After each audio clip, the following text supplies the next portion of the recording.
We're gonna do our soups most of the times. Today we have chicken and we have onions and carrots. You know what? And a big old empty pot. We're gonna make chicken and lentils. Oh, actually you're right.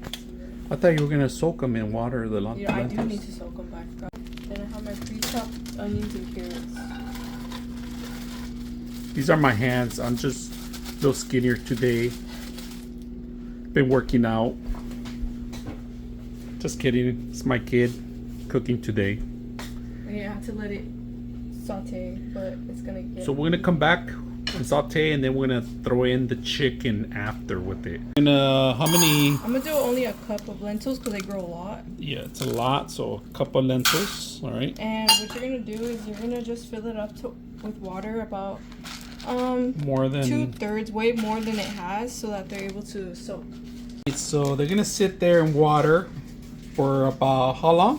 For like 30 minutes. 30 minutes. All right. Let them soak. All right. So we cooked the vegetables. Now the chicken goes in, and the chicken we just marinate it for. It was just in garlic for like 30 minutes. Garlic, turmeric, and cumin, and salt and pepper. I just want to brown it. It's just gonna go ahead and try to just move everything to the side. It's gonna get really packed, but that's really fine. You just want to get the color and the flavoring from the pot. So you might have to move your vegetables more to the side in order just to put the chicken in there.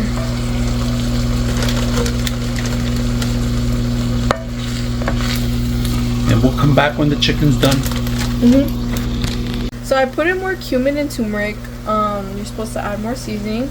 And what you're going to do is you're just going to go ahead and flip it as best as you can, even if your pot's really small.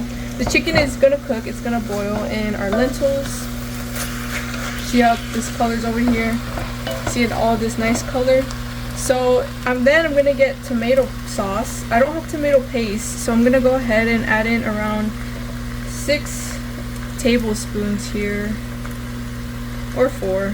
It depends on your... And if you have the paste, how many? And if you have the paste, you're going to add 2. And so, but what you're going to do is you're going to let this cook with all of it, and so it simmers down into a nice darker color. And then I'm going to go ahead and add my lentils and my water after that, and then I'm going to cover it up and let it simmer for 45 minutes.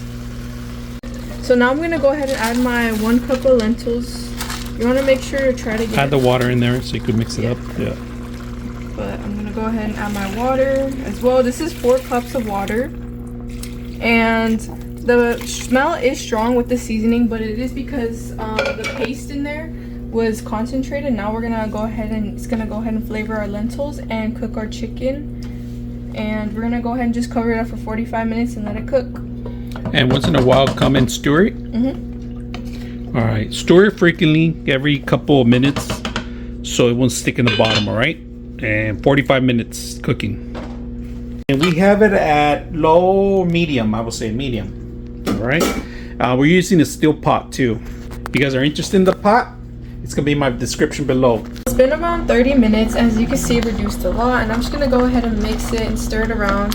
It's definitely getting a lot more thick with the lentils and absorbing the liquid. Now, do you turn it down or you keep it up the same? I'm gonna keep it up so that it keeps reducing, and that it keeps the lentils keep absorbing. And if you notice, her spatula is it's a wooden spoon, so it will not scratch any kind of surface on any kind of pot, right? Yep. All right, so it's done. We turned it off right now. And look at this. We're gonna let it simmer down for a bit and come back. If you guys want to know, this is an actual bread steel pot, all right? One of those steel pots, which I like. So that's how we're gonna do our soups most of the times. All right, so I forgot to film myself eating it, but I've been eating it and it's pretty good.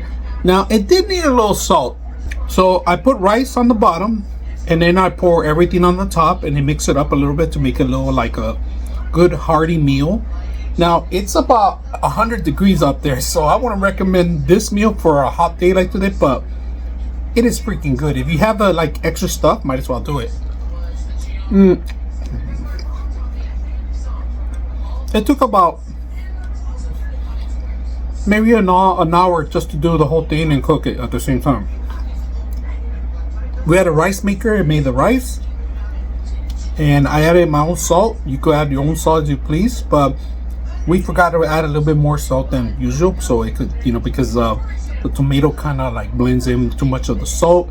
But look at this hearty meal, very good. Hope you guys enjoy your meals.